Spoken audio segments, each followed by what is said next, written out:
What's up, boils and ghouls? Slimebeast here. I fucking found it.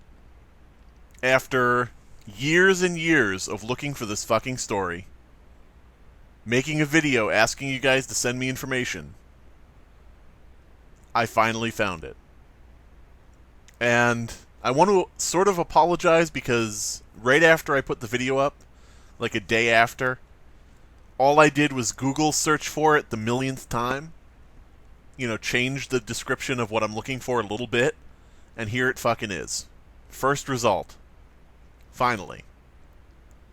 This is Maul Death.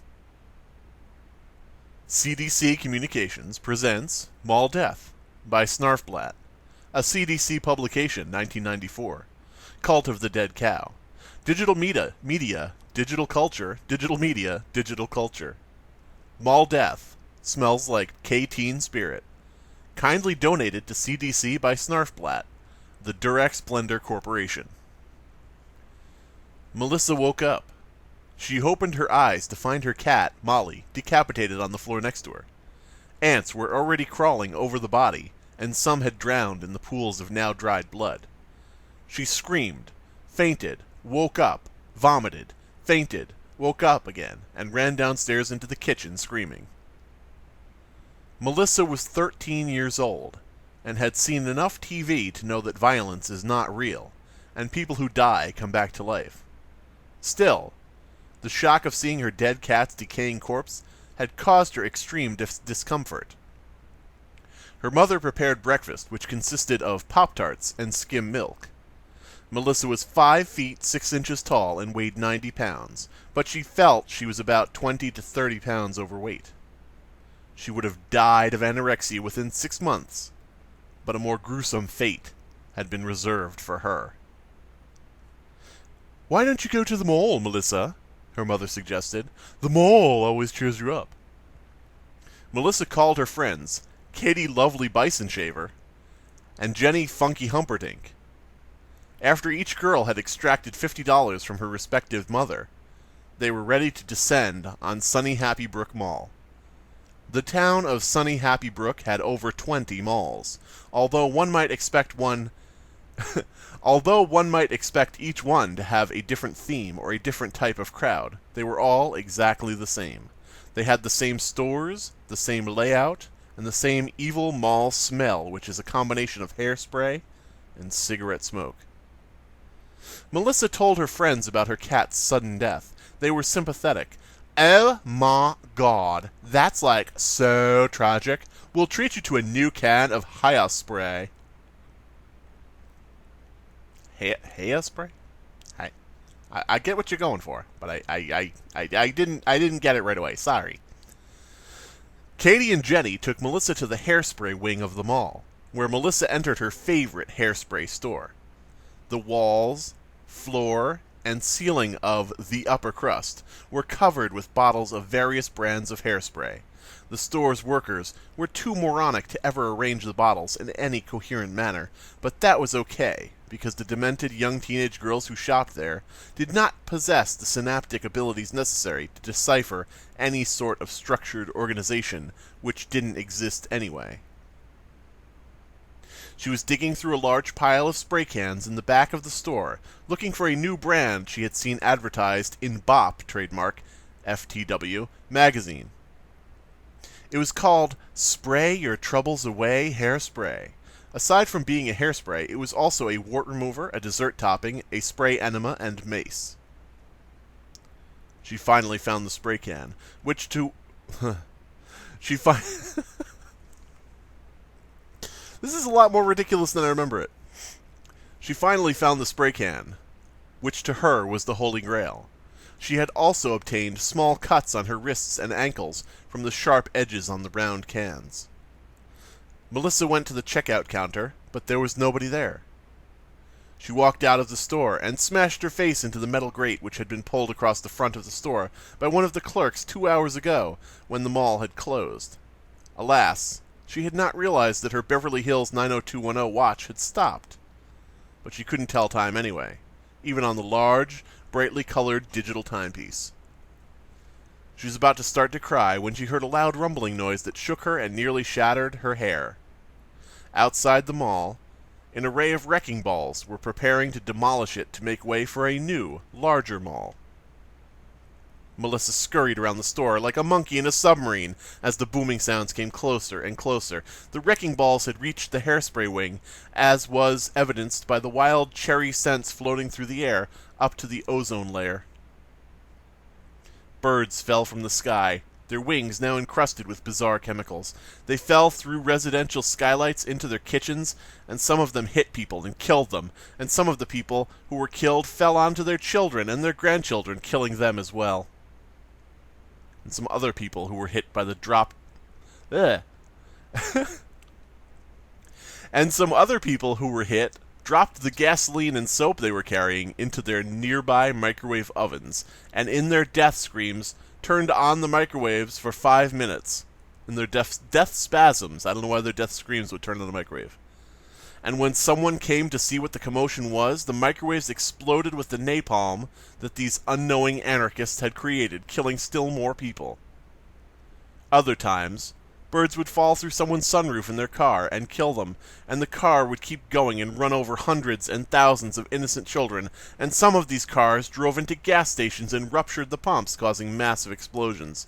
And one of the explosions killed the last living panda bear. It was all very sad. Meanwhile, Melissa began desperately trying to escape her aerosol prison. She thrashed her body against the cold steel rails of the fence that stood between her and her freedom. Bits of her body eventually went through, her excessive use of hairspray having caused her to become slightly leprous. The booming sounds came closer and closer, and were accompanied by a counterpoint of crumbling concrete. Melissa knew she would soon be smashed to pieces. Well, if I'm going to die anyway, I might as well see if Wicked Yummy Happy Apple scented hairspray really tastes like apples, or if it's just another trick designed by the wily advertising gurus to con stupid kids like myself into buying lame products for which we have no use. She opened her mouth, tilted her head back, closed her eyes, and held the spray can in front of her mouth. At that moment, a wrecking ball flew through the steel grate. Within the span of a second, metal shards of grate shot through Melissa's body. Her limbs were pierced and shredded, and her body bits flew in 42 different directions. The ball pushed the cherry-flavored can down her throat, while at the same time puncturing it so that it exploded inside her stomach. The acid in her ruptured stomach ate away at her internal organs, while the wrecking ball proceeded to go through her head, which, being held on by mere fibers of human flesh, tore off and floated away in a most surreal fashion. A second ball then flew through the store, and Melissa's body was crushed and carried away as it swung past. It took 6 days for her shattered remains to be collected, assembled, and placed neatly in a coffin. Lots of people who didn't care about her took the day off from school to go to her funeral. When no one was looking, one of them put a pickle in her mouth. Alright, well, copyright 1994, CDC Communications and Snarfblat. And Snarfblat, I want to let you know that I'm not putting advertising on this video, so don't worry about it. All rights reserved. 7/1/1994. That's crazy. So let me go through this. This is a lot different than I remember it. Because I would have been 14 at the time, and that's telling you how old I am, but, you know, that's if you can do math. I'm hoping you can't. I'm hoping you're a dumb fuck. But, I would have been 14 when I read this on the internets. If I read it in the year it came out, which is most likely what happened. Because it came to my attention, probably someone sharing it, you know, through whatever channels these things were posted. And, yeah, I remembered it a lot differently.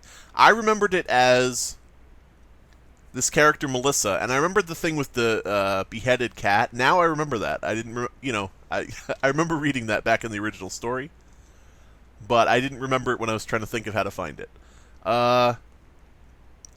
In my memory of this story, she went into a condemned mall by mistake and didn't notice. And the mall was then torn down and, she died. And I had a much more serious interpretation of this story. I'm not saying, I might have skimmed a little bit when I read it back, when I was a teenager. But, or I guess I would have been maybe 16 or something. It depends when I first got on the internet. I don't know. But, yeah, it's crazy. I remember this being a very serious, gross, morbid story that was very disturbing. And yet, hilariously ridiculous in that, why would somebody be in a condemned mall that's being knocked down, And why would, I remembered stuff that apparently wasn't in this story. Because I remembered her wondering why there was nobody in the mall. At one point riding an escalator. And when she's drinking the hairspray toward the end, I remembered that as her buying a can of soda and drinking the soda as she was going around the mall. So that's kind of an interesting thing. It sort of is like how your mind can lie to you over time and rewrite stuff that you've seen or heard or read. I never would have expected that I, had the wrong memory of the story. Very interesting. Is it possible that another version of this story exists where somebody made it more serious? Is this a spoof of the actual story? Was there a serious story and is this spoofing it? I don't know. I mean, I'm not saying that's likely, but I'm saying it's possible. Very strange. Very, very strange. But yeah, so Snarfblat, if that is your real name, good work, bro. You made a lasting impression on somebody, even if it was the completely wrong impression. And I don't know what these phone numbers are, but they're on a public website, on a public thing. So I mean, it's not like that's private information that nobody's sharing because it's all right up there on the frickin' website. I'm gonna link this story in the description below if you want to look through it. We kind of looked through it together, but whatever. All right, this is Slimebeast, and this has been one of the first creepypasta type stories I read, even though it is, kind of a big spoof. And now I can see why, or maybe I have a little better window into the experience of 12 to 16-year-olds who read maybe Jeff the Killer. Because I fucking remembered this as a serious fucking thing. And I remembered it as disturbing.